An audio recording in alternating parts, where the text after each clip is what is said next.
وہ طائف کا وہ پہاڑ، وہ جگہ اور وہ جانا، وہ راستہ طائف کا اتنا مشکل راستہ ہے کہ اس کو دیکھ کر رونگٹے کھڑے ہو جاتے ہیں کہ آقا دو جہاں کن تکلیفوں کو برداشت کر کے وہ پہاڑ پر چڑھے ہوں گے، اترے ہوں۔ طائف میں تو آپ کو ان حالات کا سامنا کرنا پڑا جن کے بیان کرنے کا نہ مجھ میں یارہ ہے نہ آپ سن سکیں۔ یہاں تک کہ ایک موقع پر شاید آپ نے یہ کہا کہ میں تمہاری طرف پیٹ کیے لیتا ہوں، میری بات تو سنتے رہو، تم پتھر مارنا بند مت کرو، مگر میری بات تو سنو، تم سے کیا کہنا ہے۔ حضور نے آسمان کی طرف چہرہ اٹھایا، کہا اگر اللہ نے میری رائے پر موقوف رکھا ہے تو اللہ میں آپ سے کہتا ہوں آپ نے مجھ کو لعنت بھیجنے والا، عذاب دلوانے والا نبی بنا کر نہیں بھیجا کہ اسی طائف کے علاقے کے ایک فرد کے ذریعے سے یہ پورا بر صغیر ہند و پاک، یہ نیپال، یہ سری لنکا، یہ بنگلہ دیش، یہ پاکستان، یہ انڈیا، یہ سب جو اسلام لایا ہے اس کے پیچھے اسی قبیلے کے ایک فرد کی محنت ہے، انہی لوگوں کی اولاد ہے جن کے ذریعے سے ہمیں کلمہ پہنچا۔ الصلاۃ والسلام علیک یا سیدی یا رسول اللہ۔ رحمت دو عالم صلی اللہ علیہ وآلہ وسلم اللہ تعالی ہجرت سے چند دن پہلے بڑے شدید صدمے سے دوچار ہوئے۔ رحمت دو عالم صلی اللہ علیہ وسلم جب 3 دن کے فاصلے سے جناب ابو طالب اور حضرت خدیجہ ان دونوں کا انتقال ہو گیا۔ یہ دونوں اللہ کے رسول کے لیے بڑی تقویت کا سامان تھے، بڑا سہارا ملتا تھا۔ ابو طالب مکے کی سب سے بزرگ شخصیت، ان کے احترام میں لوگ رسول اللہ صلی اللہ علیہ وسلم پر خود فزیکلی ہاتھ نہیں اٹھا پاتے تھے۔ ایک سرپرستی اور حمایت بزرگانہ شفقت کے ساتھ ابو طالب کی اللہ کے رسول کو حاصل تھی۔ اللہ تعالیٰ کے عجیب فیصلے ہیں، کس کو کس حد تک اللہ توفیق دیتے ہیں، کس حد تک نیکی کی توفیق کسی کو ملتی ہے، یہ اللہ کے ہاتھ میں ہے، کوئی استحقاق کا دعویٰ نہیں کر سکتا۔ اور سیدہ خدیجہ تو آپ کی غمگسار، وفادار شریک حیات تھی۔ اب جو اللہ کے رسول کے دل پر گزری، ان دونوں سہاروں کے اٹھ جانے کے بعد، اور وہ بھی اتنے کم وقفے میں، یاد رکھیں کہ ایسے حالات شاید اللہ تعالیٰ کی طرف سے اس لیے گزارے جاتے ہیں اپنے مقرب بندوں پر کہ اللہ تعالیٰ چاہتے ہیں کہ وہ جو ظاہری طور پر تھوڑی سی امید میرے علاوہ کسی اور سے ہے وہ بھی ختم ہو جائے، تاکہ یہ بندہ صرف مجھ سے امید رکھے، ہر طرف سے سہارے منقطع ہو جائے۔ اسی لیے شاید اللہ کے رسول کی دعاؤں میں سے ایک دعا یہ بھی ہے، اللہم یا سند من لا سند له، اللہم یا رجاء من لا رجاء له، انقطع الرجاء الا منک، اے اللہ جس کا کوئی سہارا نہیں، آپ اکیلے اس کا سہارا ہے۔ ایسے حالات گزارے جاتے ہیں کہ جب کوئی ایک بھی بندہ، کوئی مخلوق ظاہری طور پر حمایتی اور مددگار باقی نہیں رہ جاتی، اور اسی لیے آپ اس دونوں کے انتقال کے بعد آپ نے طائف کا سفر کیا،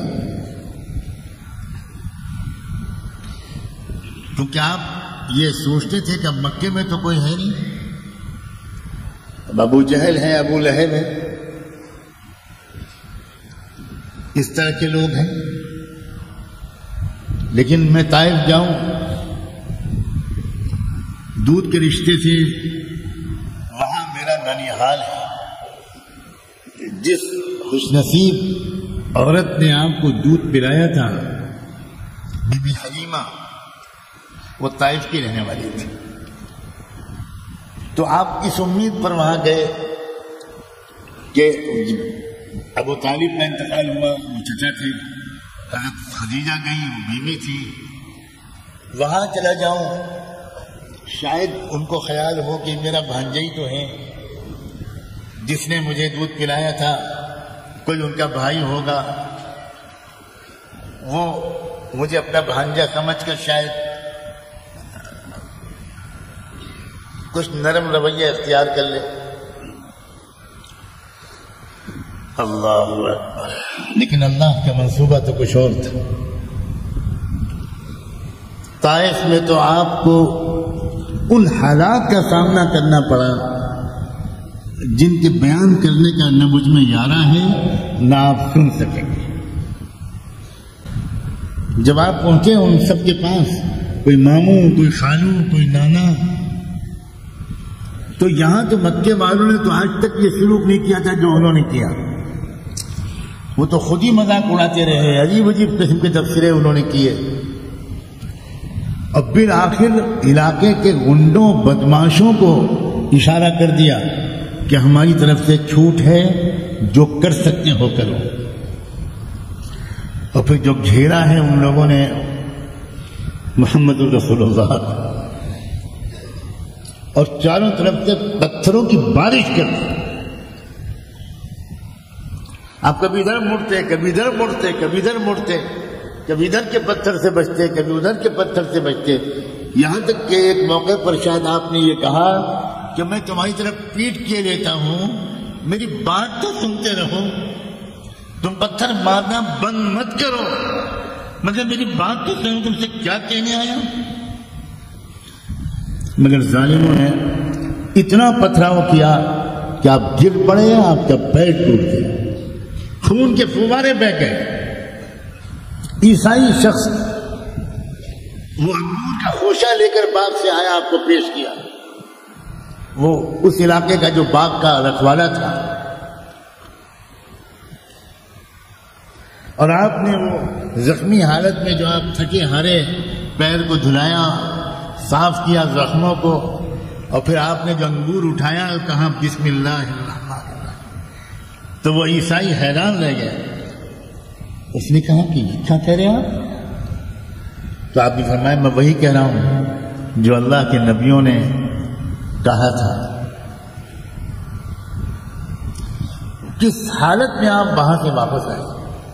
وہ طائف کا وہ پہاڑ، وہ جگہ اور وہ جانا، وہ راستہ طائف کا اتنا مشکل راستہ ہے کہ اس کو دیکھ کر رونگٹے کھڑے ہو جاتے ہیں کہ آقائے دو جہاں جن تکلیفوں کو برداشت کر کے وہ پہاڑ پر چڑھے ہوں گے، اترے ہوں گے، ہم دو میٹر نہیں چڑھ پائیں گے اس پہاڑ پر. کوئی سڑک نہیں ہے، کوئی راستہ اس وقت نہیں تھا، اور اتنی مشقت کے بعد یہ برتاؤ. اس حالت میں جب آپ کو دیکھا عالم ملکوت میں فرشتوں نے، تو شاید میری یہ تعبیر صحیح ہو کہ فرشتوں کی دنیا میں ایک زلزلہ آ گیا، اور فرشتوں نے اللہ سے کہا کہ اللہ اب ہم سے دیکھا نہیں، اب آپ ہم کو اجازت دیجیے، ان ظالموں کو ہم ایسی سزا دیں کہ ان کا وجود ہی باقی نہ رہے. اللہ کے بہت سے احکام، بہت سے فیصلے حضیرت القدس یا عالم ملکوت، ملائکہ کے اندر کی جو کیفیات ہوتی ہیں، اس کے روشنی میں اللہ کی طرف سے کوئی ہدایت یا اجازت ہوتی ہے. ایسا لگتا ہے کہ فرشتوں کی اس وقت کی جو کیفیت تھی اس کی رعایت کر کے اللہ نے اجازت دے دی کہ جاؤ، میری طرف سے اجازت ہے کہ تم ان بدبختوں کو سب کو چن چن کر ہلاک کرو. ایک نہ بچو، میری طرف سے اجازت ہے، مگر ایک بات کا خیال رکھنا، معاملہ محمد کا ہے تو عذاب کی کارروائی شروع کرنے سے پہلے اس سے بھی پوچھ لینا محمد کی کیا رائے ہے۔ اللہ اکبر۔ مجھے نہیں معلوم کہ کبھی کسی اور فیصلے میں بھی اللہ نے ایسا انداز اختیار کیا۔